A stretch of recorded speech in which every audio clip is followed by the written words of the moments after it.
2018년 8월 30일 저녁 8시 45분 정도 됐네요. 저는 오늘 서치라는 영화를 보기 위해서 강남에 있는 메가박스 앞에 도착을 했습니다. 원래는 조금 더 빨리 도착을 했어야 하는데요, 한국의 직장 생활이 다 그렇듯 정시 퇴근을 하지 못해서 조금 늦어졌고, 덕분에 약간 짜증이 나 있는 상황입니다.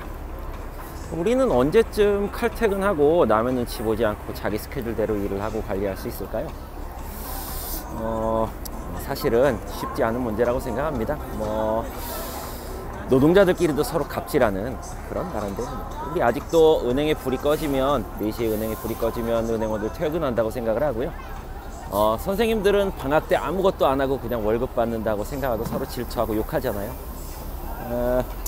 요원한 일입니다. 단순하게 법률 몇 개 바뀐다고 해서 그런 세상이 금방 올 것 같지 않은, 약간 절망적인, 사실은 약간 짜증이 나 있어서 심술궂은 이야기가 조금 나왔고요. 자, 이제 극장 안으로 들어가 보겠습니다. 네, 저는 매표소가 있는 2층에 도착을 했습니다. 여기도 구조가 조금 특이하게 돼 있어요. 이 극장 처음 와봤는데, 매표소는 2층에 있고 그 위에 3층, 4층, 5층으로 상영관들이 이렇게 쭉 있네요. 아마 오래된 옛날 극장을 메가박스가 인수해서 이렇게 다소 번잡스러운 구조로 되어 있는 것 같고요. 제가 오늘 가야 할 사관은 저기 보시는 것처럼 밖에 있는 엘리베이터를 타고 또 올라가야 되는 귀찮은 과정을 거치게 됐습니다. 자, 그 다음 저는 사실 지금 먼저 발권을 했는데요. 이 발권 기계가 언제나 그렇듯 누르는 듯도 조금 짜증이 납니다. 그 터치 스크린의 감이 좀 떨어지죠. 그래서 긴 생년월일에 전화번호까지 입력했는데 한두 개가 입력이 안 되거나 틀려서 튕겨도 나오는 경우가 있죠. 약간 짜증이 납니다.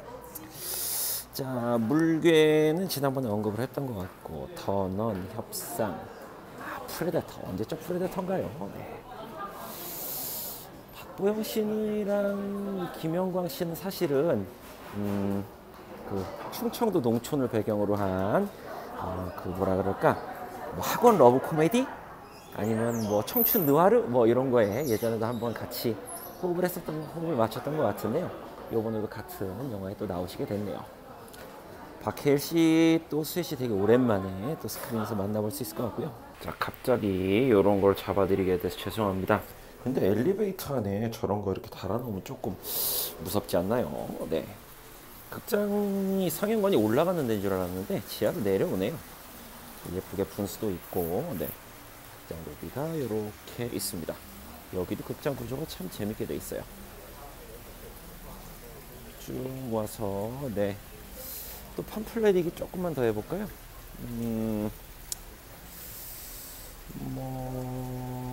관심 있는 영화, 아까 물개 얘기 잠깐 하다 말았는데 우리 김명민 배우님 이번 작품 좀 잘 됐으면 좋겠어요. 드라마로는 히트작이 꽤 많으시지만 영화로는 그렇게 제 기억에 남는 작품이 없었는데요. 하나 있다면 조선 명탐정 시리즈 정도. 그런데 그게 파트너분이 아마 당분간 영화를 조금 계속 찍기 어렵지 않을까 하는 생각이 들어서 그 시리즈도 이제 더 나오긴 어려울 것 같고요. 자, 이쪽 명당이란 영화가 있네요. 이거 어디 안 나와 있나? 요게 예고편에 보면 이게 제작진이 관상 제작진이라는 언급이 있는데요. 마찬가지 추석을 앞두고 아마 관상을 의식해서 이렇게 개봉을 준비한 것 같아요. 글쎄요, 조상의 묘자리에 따라 후손들이 조상의 묘자리가 후손들의 앞날에 영향을 준다 이런 얘기는 글쎄요, 그럴라나 모르겠습니다. 박보영 씨 사랑스럽고요. 극장 상영관 앞에 모습 잠깐 비춰드렸습니다. 나머지 얘기는 또 스튜디오 가서 조금 더 해드릴게요. 서치 어떻게 될지 기대가 됩니다. 자, 스튜디오에서 뵙겠습니다.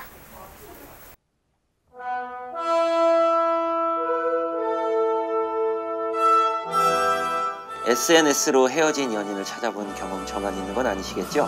동창생들한테 물어서 연락처를 굳이 물어보지 않아도 SNS를 통해서 찾아낼 수 있는 세상이 왔습니다. 자, 여기 실종된 딸을 SNS를 통해서 찾아내는 눈물겨운 아버지의 이야기가 있습니다. 오늘 다뤄볼 영화 바로 서치입니다.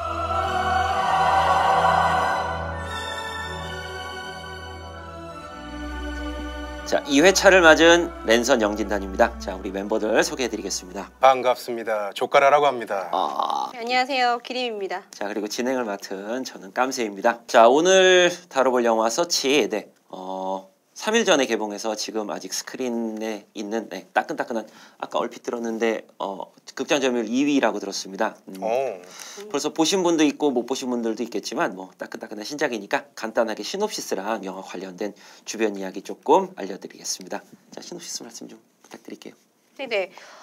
딸이 실종이 됐어요. 딸이 실종이 됐는데 아빠가 SNS를 통해서 딸을 찾습니다. 자, 존조라는 배우 우리에게 많이 알려진 배우죠? 예, 스타트랙으로 아주 유명한 배우죠. 술루 역을 맡았던 배우입니다. 스타트랙 보셨나요? 저는 스치듯 봐가지고 그건 잘 모르겠어요. 아, 네, 저도 스타트랙을 뭐 그렇게 좋아하지 않아서 보지 못했는데 제가 본 작품은 해롤드 와쿠마라는 꽤 오래된 B급 코미디 영화였습니다. 아, 굉장히 유명하죠. 해럴드 네. 와쿠마. 사실 그 작품 뭐 이렇게 밤에 네. 갑자기 햄버거에 꽂혀서 화이트 캐슬이라는 햄버거 프랜차이즈를 찾아 나서는 두 남자의 이야기인데요.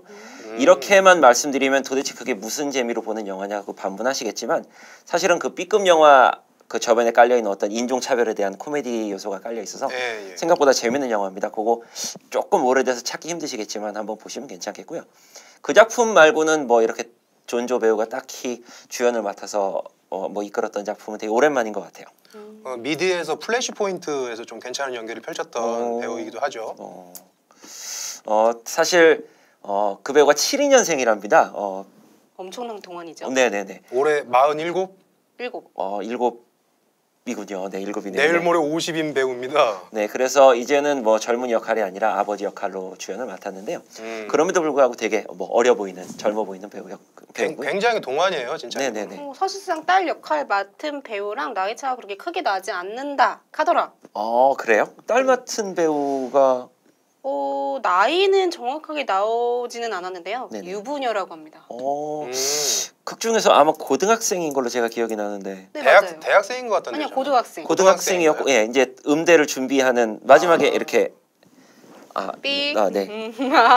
약간 뭐 그렇게 됐고요. 네, 영화 어떻게 보셨나요? 우리 기림이부터. 저 여기 오기 전에 방금 봤습니다. 따끈따끈하네요. 따끈합니다. 네, 어떻게 따끈따끈한 감상평 좀 남겨보시자면. 일단은 배우를 보는 사람으로서 네네. 존조 배우 아주 좋았고요. 그리고 사실상 저는 이 영화에 대해서 아주 극찬을 하고 싶지는 않은 편입니다. 배우는 정말 내 스타일은 아니지만 괜찮은 편이었고 아빠가 맞나 싶을 정도로 동안이셨고 저는 처음에 서치를 보기 전에 네. 걱정을 많이 했었어요. 왜냐면은 예고편만 딱 봐도 그 미국의 전통적인 그 고전주의, 그 가족주의 신파 영화일 수도 있기 때문에 네. 굉장히 걱정을 많이 했는데 네네. 일단은 형식적인 면에서 그 인터넷 화면을 통해 가지고 조금 새로운 면을 꾀하기도 했고 네.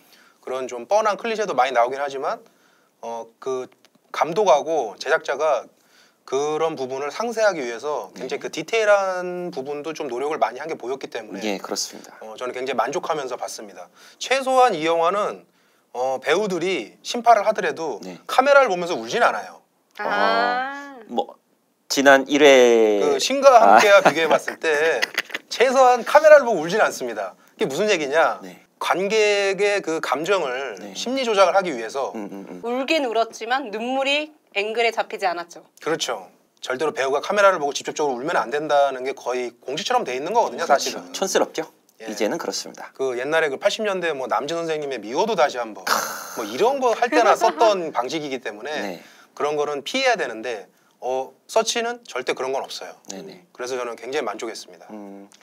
네, 영화 저도 재밌게 봤습니다. 사실 저는 이 작품 그렇게 기대하지 않았는데요.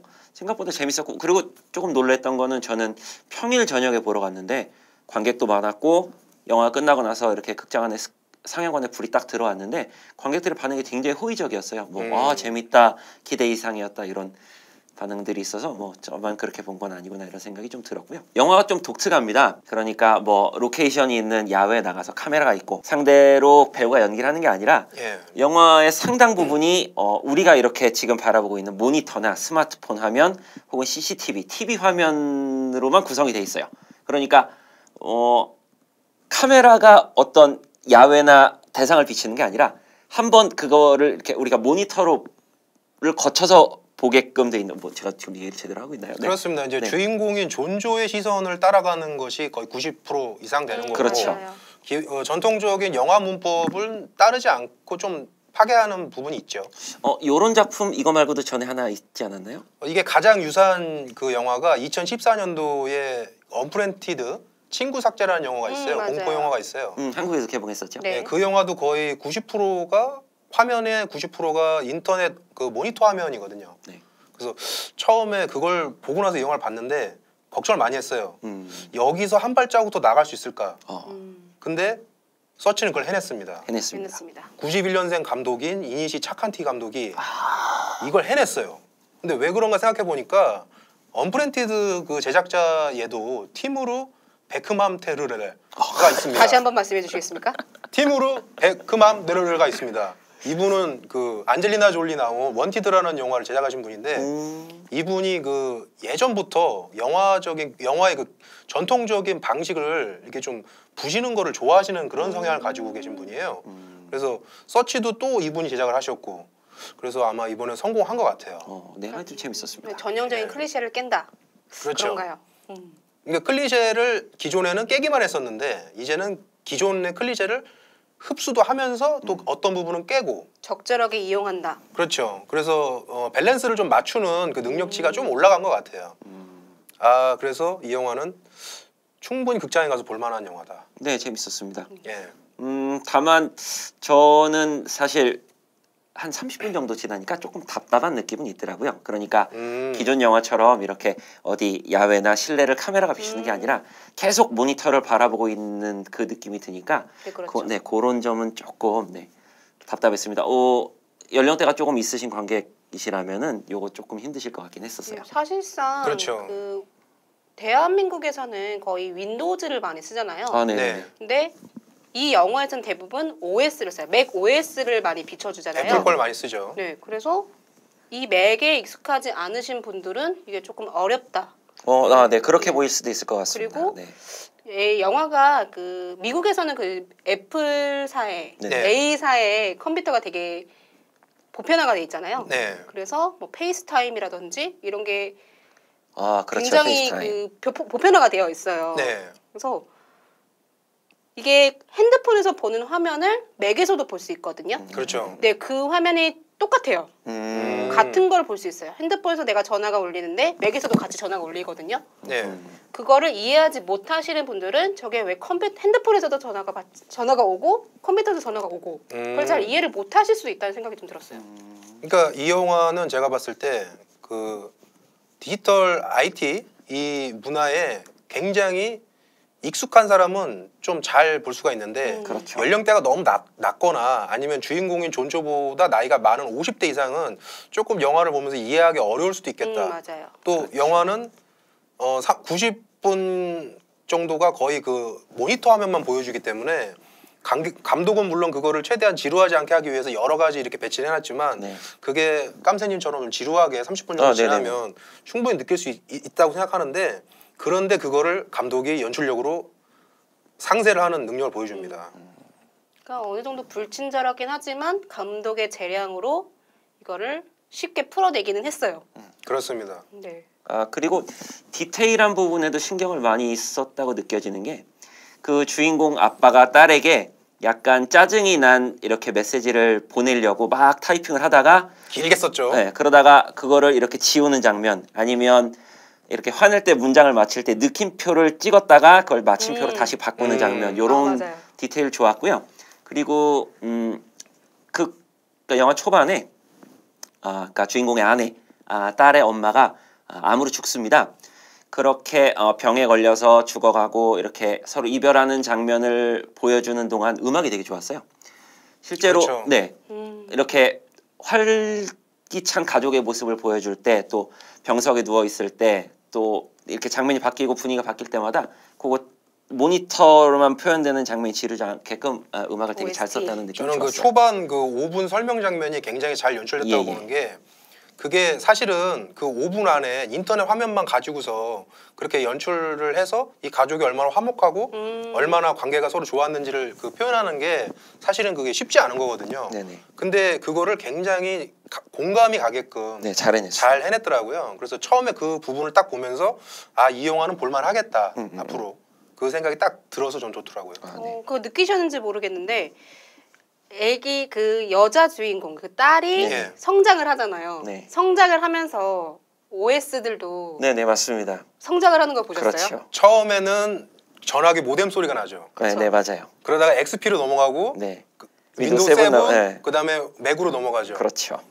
굉장히 디테일함이 있어요, 감독이. 네, 잘 살렸어요. 센스 있어요. 아, 그 부분 굉장히 좋았습니다. 네. 그런 디테일들이.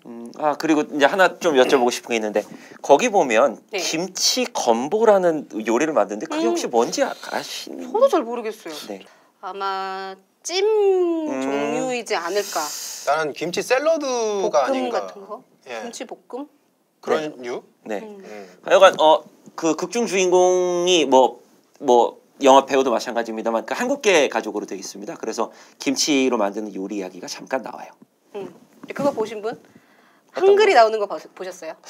엄마가 나오지 엄마가 않나요? 나왔어요. 핸드폰인가? 거기서 나왔던 것 같아요. 문자 중에 엄마라는 단어가 있어요. 예. 그걸 몰랐네. 그건 못 봤습니다. 네. 한국어는 한 마디도 안 나오잖아요. 근데 한글은 나왔어요. 이야, 신기합니다. 그 감독이 그 엄마가 굉장히 이 영화에서 중요한 그 모티브 중에 하나지 않습니까? 그렇죠. 그래서 아마 일부러 넣은 것 같아요. 칭찬해주고 싶었습니다. 그 부분도. 네네네.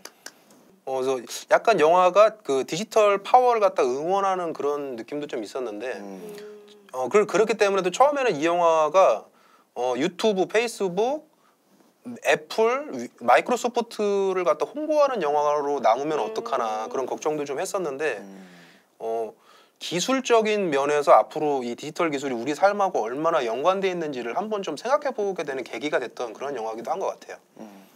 저는 사실 영화 보면서 그런 생각은 잠깐 들었습니다. SNS를 끊어야겠다. 페북, 트윗, 인스타그램. 끊어야겠다? 네네. 그 중간에 지금 우리 뭐 SNS나 아니면 뭐 인터넷 기반 기술의 좋은 점을 얘기했지만 네. 이게 또 비판하는 장면이 중간중간 나오거든요. 아, 네네. 여주인공이 그렇죠. 이렇게 개인 방송을 위해서 접속했더니 누군가 그 방 안에 들어와서 채팅창에다가 가슴 보여줘. 그리고 반응이 없으니까 바로 나가버리고 뭐 이런 장면이나 아니면 요즘 그런 거 많지 않습니까? 되게 자극적인 화면 만들어서 이렇게 조회수 들리는 아프리카 네. TV. 그렇죠. 이렇게 뭐 그 영화 중간에도 누가 누구 머리를 막 삭발하고 이런 장면이 잠깐 스쳐갑니다. 영화 맥락과 크게 닿아 있진 않지만 그런 거 보면서 SNS를 좀 줄일까? 뭐 그런 생각은 잠깐 들었었습니다. 저는 그 생각했어요. 그 아빠가 찾을 때 네. 그 친구를 다 서치를 하잖아요. 네, 친구들을 그렇죠. 다 찾잖아요. 근데 친구들한테 아빠가 전화를 했을 때 너 내 딸 어디 있는지 아니라고 물어봤을 때 저 걔랑 안 친해요. 안 친해요. 그렇게 그렇죠. 했는데 얘가 나중에 실종됐다는 게 네. 이게 뉴스에 나오고 그렇죠. 그랬잖아요. 정뉴스로 나가니까. 그랬을 때 유튜브에서 나 얘랑 유튜브가 아니죠. 유튜브 맞아요. 유튜브 맞아요? 예. 근데 거기서 막 저 쟤랑 제일 절친이었어요. 네, 무사히 돌아오면 좋겠어요. 이렇게 울고 뭐 이런 장면이 그리고 있었습니다. 어떤 남자애는 뭐였죠? 엄마 친구였나요? 엄마 친구 아들이었나요?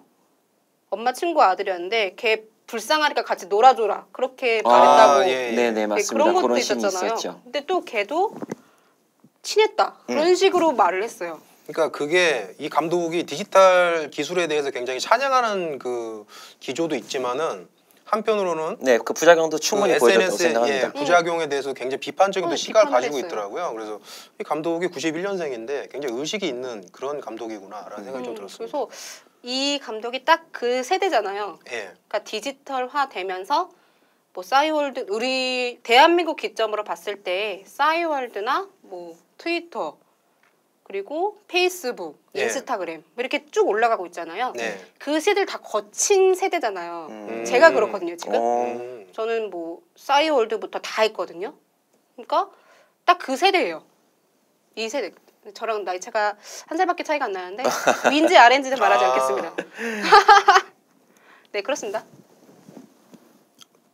네. 그래서 그러니까 뭐 기술에 대한 부작용 또 순기능 다 제대로 잘 보여줬다고 생각하고요. 근데 이게 기술만 보여주고 끝냈으면은 네. 이게 좀 영화가 허할 텐데 네. 그 스토리적인 그 부분으로 서사를 딱 만들어서 네. 이 마지막에 나도 모르게 아빠 미소를 짓게 만드는 그 희한한 연출력이 있더라고요. 네, 연출 좋았습니다. 예, 그래서 이 영화는 꼭 극장 가서 보시는 게 좋을 것 같아요. 네. 극장 가서 보시라는 말씀 약간 동의가 되는 게요. 이런 영화 아마 집에서 다운로드 받아서 모니터로 보시면 제가 느꼈던 갑갑함 이상으로 답답하게 아마 느껴지실 겁니다. 예, 집에서 보면 좀 심심할 수가 있어요. 네. 오히려. 이 영화 반전도 있고 복선도 있고 뭐 굉장히 디테일도 잘 살렸고 재밌는 영화였습니다. 조금 롱런했으면 좋겠는데 사실 지금 요즘 극장가가 약간 무주공산이긴 합니다. 우리 1화에서 얘기했던 신과 함께가 지금 슬슬 스크린에서 내려오고 있고요. 그 뒤를 이어서 이렇게 조금 흥행 파워 있는 한국 영화가 없다 보니까 사실 이런 영화 스크린에 오래 남기 좀 힘들 것 같은데 이번에는 그래도 좀 롱런할 가능성이 있습니다. 이거 혹시 이 방송 보신 분들 관심 있으시면 지금 당장 예매 한번 해보시는 게 좋을 것 같고요. 예, 입소문 타고서 한 달까지는 아니더라도 한 2주 정도는 더 롱런 했으면 좋겠어요. 네네. 네, 그렇게 해서 서치 이야기 이제 한번 마무리해 보겠습니다. 이 영화 재밌습니다. 극장 가서 다 추천하시죠? 이건 추천입니다. 네네, 한번 보시면 좋겠습니다. 네.